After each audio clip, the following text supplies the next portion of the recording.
Assalamualaikum warahmatullahi wabarakatuh.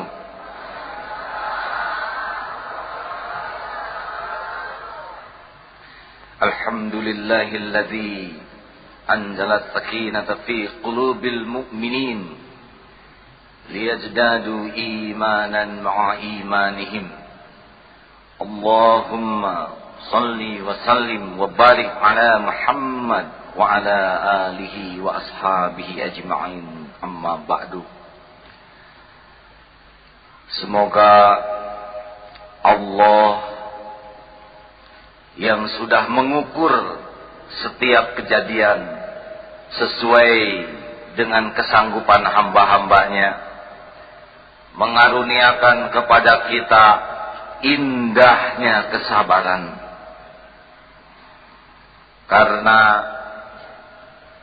seseorang yang pribadinya dihiasi dengan kesabaran, maka akan melesat menjadi pribadi yang teramat menawan dan mempesona. Seseorang yang pribadinya dihiasi dengan kesabaran, dia akan menjadi orang yang kokoh dan tegar dalam hidup ini. Seseorang yang hari-harinya penuh kesabaran, dia akan menjadi orang yang didekatkan dengan Allah sesuai janji innallaha ma'as sabirin. Orang yang menghiasi dirinya dengan kesabaran, maka dia akan menjadi orang yang berhak mendapatkan ganjaran bighairi hisab. Saudara-saudaraku yang baik, seorang anak yang memiliki kesabaran ketika sakit, pergi ke kamar tanpa banyak mengeluh, kemudian membawa segantang air, mengkompresi keningnya sendiri dengan handuk kecil, berbaring, lalu membuat selimut menyelimuti diri tanpa banyak mengeluh, niscaya akan membuat pesona tersendiri. Nah, apalagi orang-orang yang kian matang, kian dewasa. Dan sebaliknya, orang-orang yang tidak punya kesabaran, yang raut mukanya, tutur katanya, perilakunya jauh dari kesabaran, niscaya hilang keindahan pada dirinya. Rupanya bangsa kita ini harus sangat serius untuk meningkatkan kualitas kesabaran. Setidaknya dalam 3 perkara. 1, sabar di dalam meluruskan niat. Yang kedua, sabar dalam menyempurnakan ikhtiar. 3, sabar ketika menyikapi hasil. Sabar dalam meluruskan niat. Mengapa?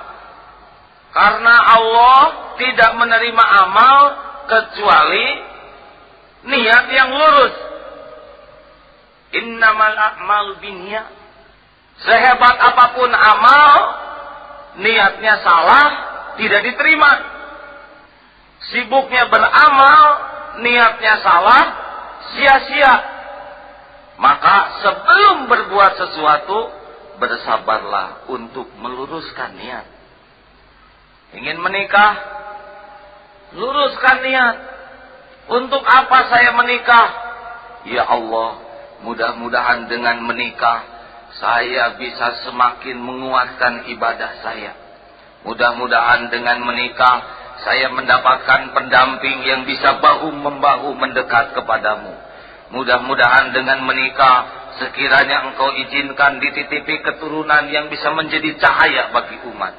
Dengan menikah, mudah-mudahan hidup hambamu ini lebih barokah. Perkara jadi atau tidak, Allah lah yang mengatur jodoh.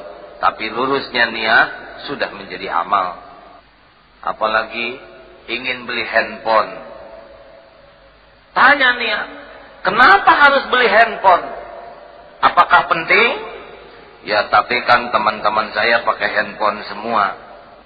Apakah perlu ganti handphone hanya untuk sekedar gaya?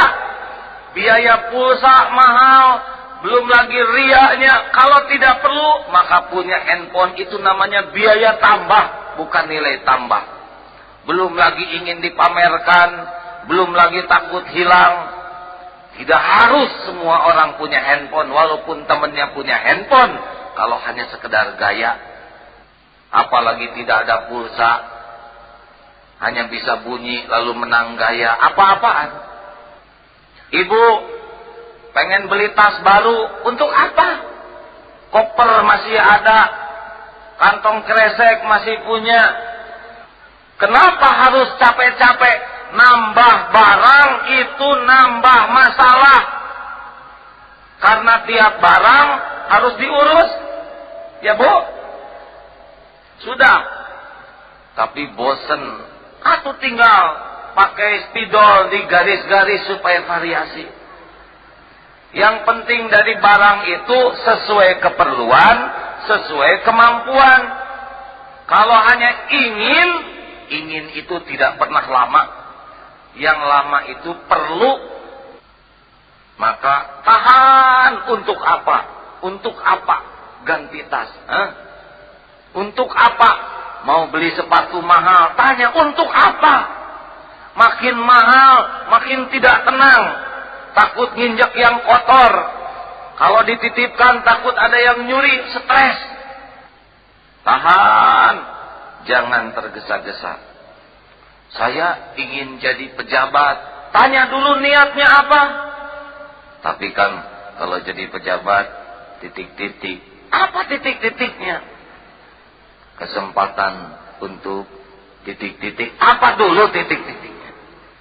Kalau hanya jadi pejabat, hanya ingin punya kekuasaan, hanya ingin dapat harta, hanya ingin dipuji, dihargai, tidak akan barokah itu.